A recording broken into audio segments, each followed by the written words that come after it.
প্রিয় স্নেহের 2025 সালের নতুন বছরের ষষ্ঠ শ্রেণীর ছাত্রছাত্রী বন্ধুরা, আশা করি তোমরা সবাই ভালো আছো। আজ আমরা যে বিষয়টি নিয়ে আলোচনা করব, ষষ্ঠ শ্রেণীর ফার্স্ট সামারি অর্থাৎ প্রথম পর্যায়ক্রমিক মূল্যায়নের পরিবেশ ও বিজ্ঞানের কোশ্চেন পেপার নিয়ে। দেখো সরাসরি স্ক্রিনে তোমরা ষষ্ঠ শ্রেণীর ফার্স্ট সামারি অর্থাৎ প্রথম পর্যায়ক্রমিক মূল্যায়নের পরিবেশ ও বিজ্ঞানের কোশ্চেন পেপারটা দেখতে পাচ্ছ। ফুল মার্কস তোমাদের রয়েছে 30 আর সময় তোমাদের রয়েছে 1 ঘন্টা।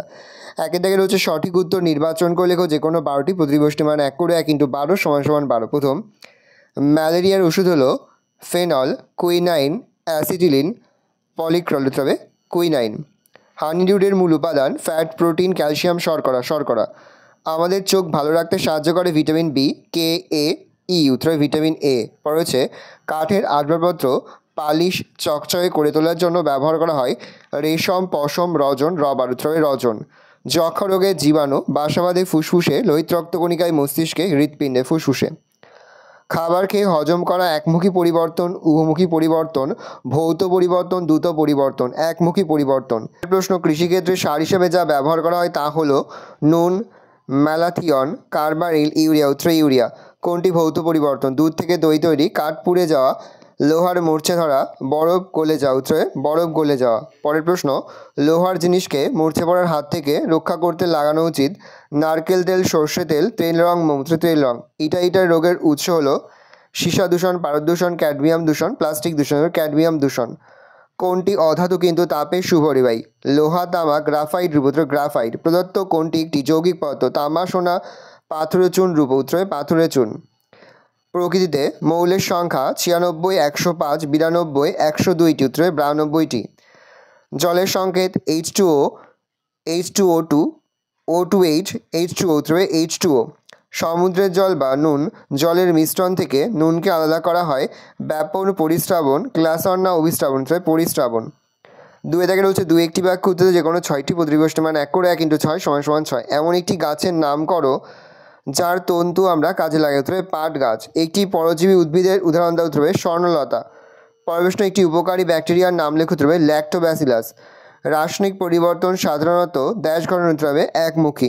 পাথরের চুন জল মেশালে রাসায়নিক বিক্রিয়ায় উৎপন্ন যৌগটি সংকেত কী হবে? উত্তরে কলিচুন, CaOH2। জল থেকে বাষ্প হতে কোন শক্তি কাজে লাগে? তাপ শক্তি। মিশ্র পদার্থ কাকে বলে? যে পদার্থের ভিতর 2 বা তার বেশি পদার্থ মিশে থাকে তাকে মিশ্র পদার্থ বলে, যেমন শরবত, সিরাপ।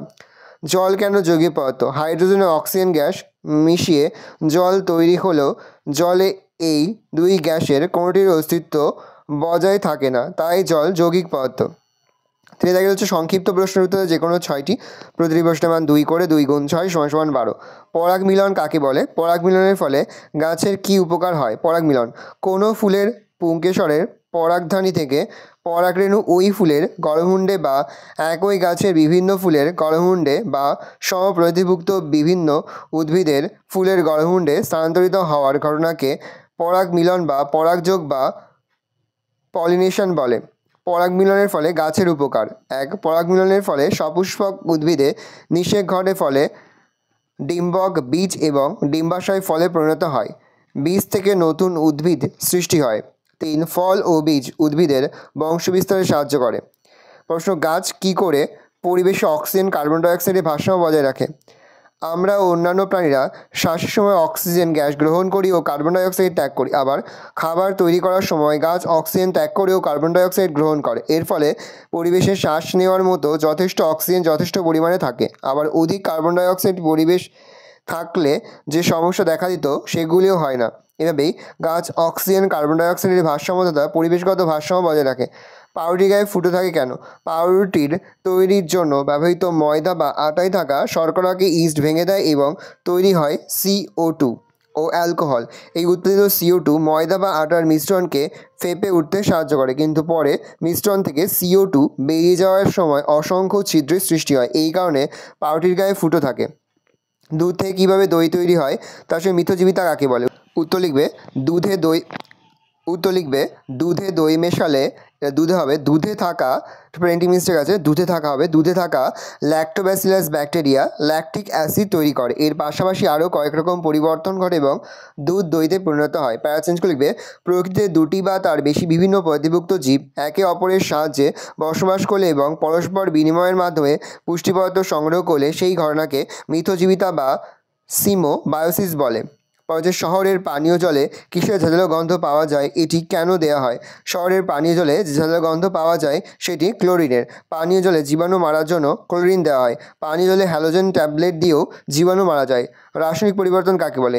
যে ঘটনায় একটি বা একাধিক পদার্থের মূল গঠন বা বৈশিষ্ট্য বদলে গিয়ে নতুন পদার্থ সৃষ্টি হয় এবং মূল পদার্থকে সহজে ফিরে পাওয়া যায় না তাকে রাসায়নিক পরিবর্তন বলে। যেমন বৃষ্টির জলের সঙ্গে কার্বন ডাইঅক্সাইড যুক্ত হয়ে কার্বনিক অ্যাসিড তৈরি হওয়া। রেল লাইনে ফাঁক না থাকলে কী হবে? রেল লাইনে ফাঁক না থাকলে ট্রেনের চাকার ঘষাঘষি বা সূর্য থেকে আসা তাপ ধাতব লাইনের আয়তন বাড়িয়ে দিতে পারে, ফলে লাইন বেঁকে রেল দুর্ঘটনার সম্ভাবনা তৈরি হয়। জলের ধর্মগুলি লেখো। 1. জল একটি তরল পদার্থ। 2. এর বর্ণ ও গন্ধ নেই। 3. জলের স্বাদ নেই। প্রশ্ন, বায়ুকে মিশ্র পদার্থ বলা হয় কেন? বায়ুর মধ্যে অনেকগুলো উপাদান আছে, যেমন নাইট্রোজেন, অক্সিজেন, কার্বন ডাইঅক্সাইড, জলীয় বাষ্প, নিষ্ক্রিয় গ্যাস ইত্যাদি। এই উপাদানগুলি বায়ুতে বিভিন্ন আয়তন অনুপাতে থাকে। আবার বায়ুতে সব উপাদানগুলি নিজ নিজ ধর্ম বজায় রেখে পাশাপাশি অবস্থান করে, তাই বলা যায় বায়ু মিশ্র পদার্থ। যোজ্যতা কাকে বলে? উদাহরণ দাও। তোমাদের ফার্স্ট সামেটিভ অর্থাৎ প্রথম পর্যায়ক্রমিক মূল্যায়নের ষষ্ঠ শ্রেণীর পরিবেশ ও বিজ্ঞানের কোশ্চেন পেপার। ভালো, কোশ্চেনটা দেখে নাও।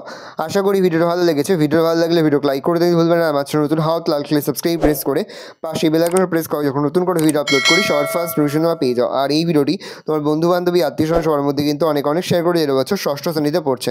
আমরা কিন্তু ইতিমধ্যে ষষ্ঠ শ্রেণীর প্রতিটি বিষয়ে সিলেবাস, প্রশ্ন এবং নমুনা প্রশ্নপত্র কিন্তু আপলোড করে তোমাদের এখনও পর্যন্ত সেই ভিডিওগুলো না দেখে থাকো, ভিডিওগুলো কিন্তু তাড়াতাড়ি দেখে নাও। তোমাদের সকলকে জানাই আগাম পরীক্ষার অনেক শুভেচ্ছা এবং অভিনন্দন। কোনো প্রশ্নের উত্তর লিখতে বা বুঝতে কোনো রকম অসুবিধা হয় তাহলে কিন্তু নির্দ্বিধায় কমেন্ট সেকশনে কমেন্ট করে জানাতে একদমই ভুলবে না। ভালো করে কোশ্চেনটা দেখে নাও।